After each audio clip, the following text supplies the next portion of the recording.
Thank you for tuning in to another video. I am Stacy, the creator of Twisted Kinks Crochet, and March is National Crochet Month. So in today's video, I thought I'd share a couple of quotes that I found that I really liked. One of them being "Crochet is my therapy," and then we'll also talk about a blanket that I'm working on and how I came up with this sequence of rows. And I think that's it. I do have this book here, Cursed Daughters, that I've read, recently finished. Good book. Maybe we'll talk a little bit about this also. So, a little bit of crochet therapy, a little bit of what I'm working on, and a little bit of book talk. So, if this sounds interesting to you, let's get started.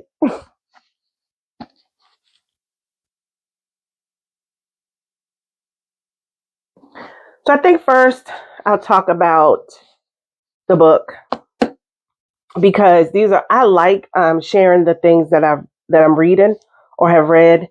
And like I said, I'm not like this big book reviewer, but I just like sharing what I'm doing, hence the YouTube channel. Anyway, Cursed Daughters by Oyinkan Braithwaite. She's a Nigerian author, and this book is set in Nigeria, in Lagos. It is surrounding a family of women who have a curse that was put on the matriarch many years ago and cursed her and her daughters and her granddaughters. So you follow how the curse has affected the women in the family, but there's also a similarity between two of the women in the family, one who passed away and one was born on the day that the cousin passed away. And so it goes into the similarities of them. And it has you kind of thinking, is it really a family curse, or are these just choices that these women are making that leads to the situations that they find themselves in? So, decent book, 350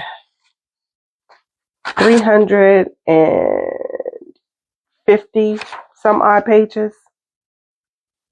359 pages. 359 pages. When you read what the book is about and then you start reading the book, it is, for me, a little disappointing that it didn't go deeper into the curse itself. And it wasn't like, I'm not going to give all of that away, but decent book, decent read. Anything that I read, as long as I finish it, I'm going to consider it a decent read, because I did finish it. And I'm going to finish every book. Was it great? No, it wasn't. It was a little disappointing because it didn't go as far as I thought it was going to go into the curse, or even into the similarities between the two cousins. But at any rate, give it a chance. Cursed Daughters, Oyinkan Braithwaite. Okay. And that is my book talk. All right. So let's talk a little bit about what I am making. So let me show you my tray. Oh, I found another hat. Let's take you out of here. So I had a Ziploc bag. What I do when I have a project in mind and I have the balls or the bundles of yarn, I'll put it in a Ziploc bag to keep it all together. And then I have a basket that is full of Ziploc bags. Not really, but it does have projects in there that I need to get to. So this was a Ziploc bag full of blues. So I found this tray. I think I was using it for plants before. And bright idea, put all your balls of yarn in the tray, and that way you can see it all. And then also, when you are done with your crocheting for the day, you could just lay it over top of here. You got your blanket, your balls of yarn, crochet hook, and I have some scissors in here. And then because it's a tray, it's mobile, I can move it from one room to the next, upstairs to down. So I thought that was a brilliant idea. If you have a tray or go to a thrift store, yard sale, find your little tray and do the same. Okay.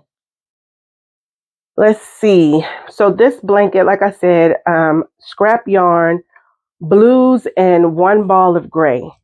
And I don't know that I'll have enough to make a full-size blanket, so I decided to construct it as a lap gan. And then if it's longer than that, then it's okay. If it's not as long as a full-size blanket, which is what I was trying to make, then that's okay too. And so I wanted to make a blanket that was easy, that would not require me to look at a pattern back and forth. I just wanted something simple. And this is how I work this blanket. Let me move the book out of the way. So I work the blanket by doing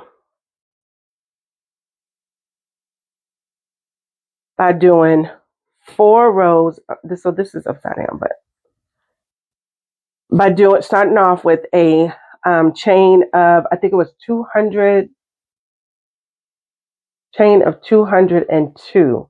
You're going to have an even number of stitches. I think it was 202. And I double crocheted all the way down my chain. And I did 4 rows of double crochets. So that's the first section here, 4 rows of double crochets. Then I changed colors and I did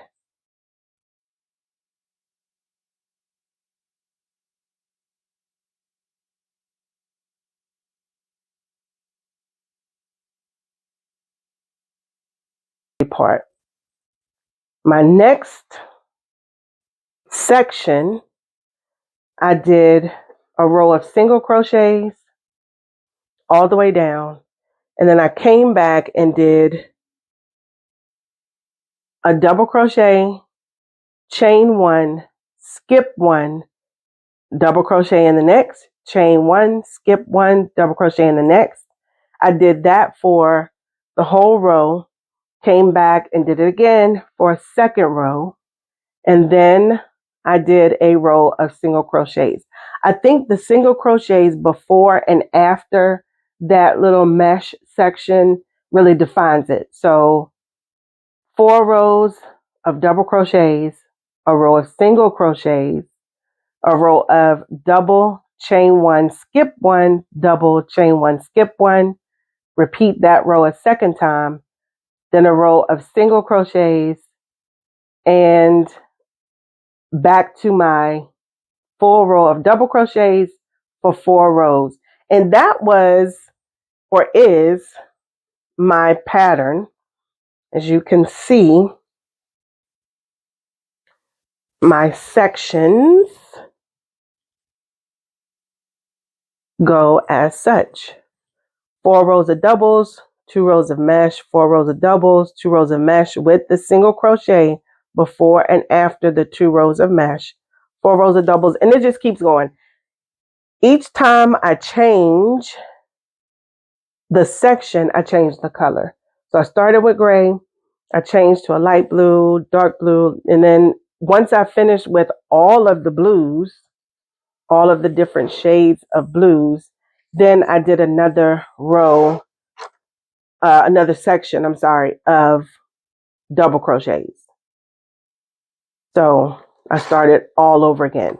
My blue 4 rows of double crochets, and I really didn't care. I wanted my grays to always be the 4 rows of double crochet. So it really didn't matter to me that I was buttoning the section, 2 of the same sections against each other. It was okay.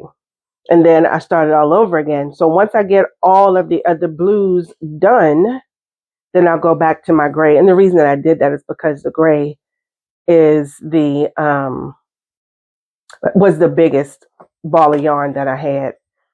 So I am currently on a single crochet row, and then I'll go back to doing the the mesh section. Again, I can do it like this, where the rows are running the width, but I also thought that if it's not big enough, because I know this way will be a good size for a lap blanket, then we could go run it this way and see what happens. So I'll just keep working on this. I think I've been working on this for about 2 weeks. That's that. And we'll just keep working on that until it's done. And once it is complete, I will show you measurements and the finished product with the measurements.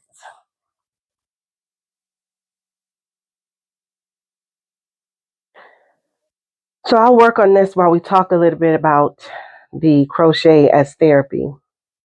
But first, let me share with you a couple of quotes that I found about crochet that I really liked. One of them being, life is just a series of obstacles preventing you from crocheting.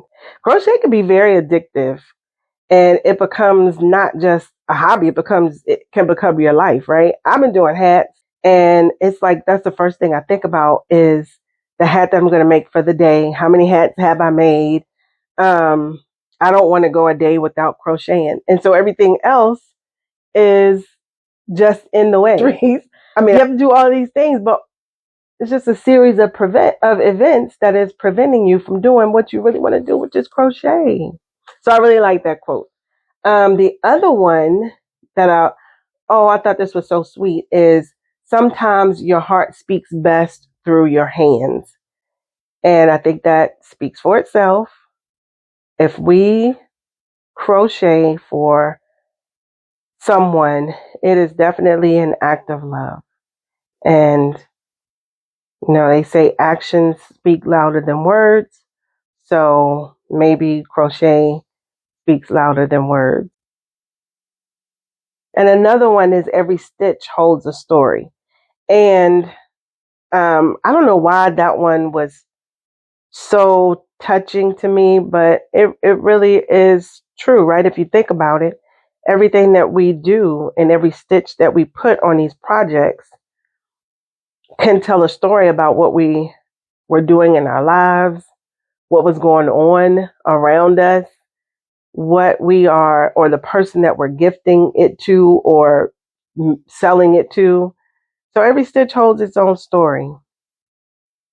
And I really like that one. But obviously, as the title says, my favorite is Crochet Is My Therapy. And I remember when I first started crocheting, it was after a surgery. It was a pretty, it was a very sad experience for me. And I was recuperating at my mom's house, and being the baby that I am, I was complaining and whining about all kinds of stuff. And then I was just bored because, so she gave me some yarn and she said, make something. She actually had me make a door jamb, a door draft protector. And so, obviously it's supposed to be the same on each end, but one end was like this big around, the other end was this big around. But it was my first project, so I wasn't mad about it. We laughed about it, but that is what started me crocheting. I was probably in my 20s at that time. That's what started me crocheting, and that was therapeutic. But I didn't even realize it at the time. That was helping me to concentrate on something other than the experience that I had, the loss that I suffered, and it got me focusing on counting stitches and getting out of my head. And it is in times like that that crochet is so therapeutic. Over the last few years, I've been here in this city for 12 years.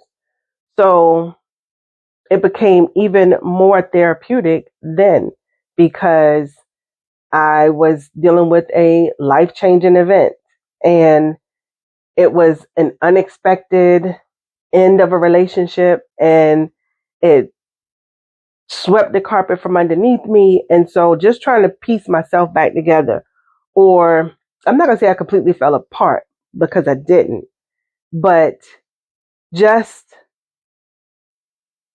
trying to put all the other pieces of my life back together, I started crocheting even more, because it took my mind off of the tragedy that happened. I call it a tragedy. It took my mind off of the madness that was going on,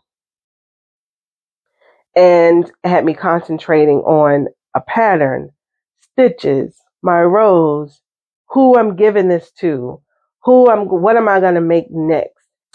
It helped me to concentrate on what a blessing I am. I have a talent. I can make something, give it or sell it, but that is a blessing to somebody else. And so, regardless to what was falling apart around me, I still can be a blessing to somebody else. And even in that space where I was just being a blessing to myself, because again, I was concentrating on what row am I on? What stitches am I supposed to be doing in this row? How much further do I have to go? What is my next project going to be? It just took my mind off of the madness and had me concentrate on something else. So, in that way, I really believe that crochet is my therapy. When so now I'm on a section where I'm doing the double crochet, chain one, skip one, double crochet in the next, chain one, skip one, double crochet in the next. So that's what I'm doing now. I call it my mesh section. And if you do this pattern, when you do that, your last stitch should be a double crochet. Okay. So,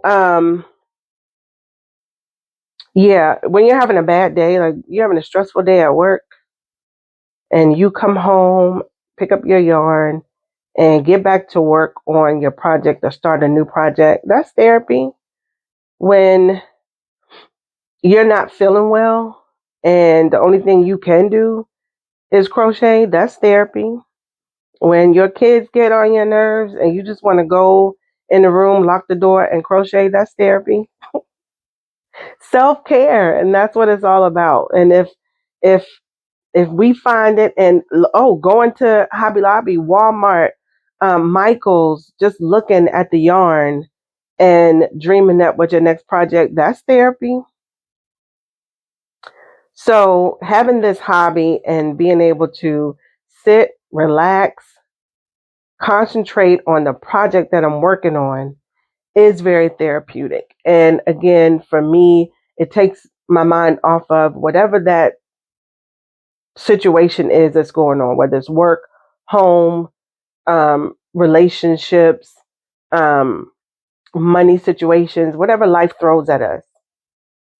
Just being able to take some time out of the day, pick up your yarn, and start working on a project. It will definitely, you will zone out of everything else and zone right into the project that you're working on, because you have no other choice. As we know, if you're counting stitches or you're counting rows and all that, you have no other choice. You have to concentrate on this. And then at the end of it, you can look at the finished project and be so proud that you made it, right? So, crochet as my therapy. And I'm not getting enough therapy these days, but I'm going to work on coming back and crocheting a little bit more this week. And hopefully can get this blanket done I don't want to say this week, maybe in the next 2 weeks. I'll get this blanket done and be ready to start on another one. So that is how that works up. Remember, start with a even number for your starting chain, and as long as your mesh sections begin and end with a double crochet, you should be fine. 4 rows of doubles, and then a row of singles, 2 rows of mesh, a row of singles, repeat that. Switch it up if you so choose, because remember, there's no perfect way except the way that's perfect for you. So with that being said, this will end this video. Thank you again for tuning in. Please consider subscribing to the channel if you are not. Like the video, leave in the comments your favorite crochet quote, and I will meet you guys back here for the next video. Bye.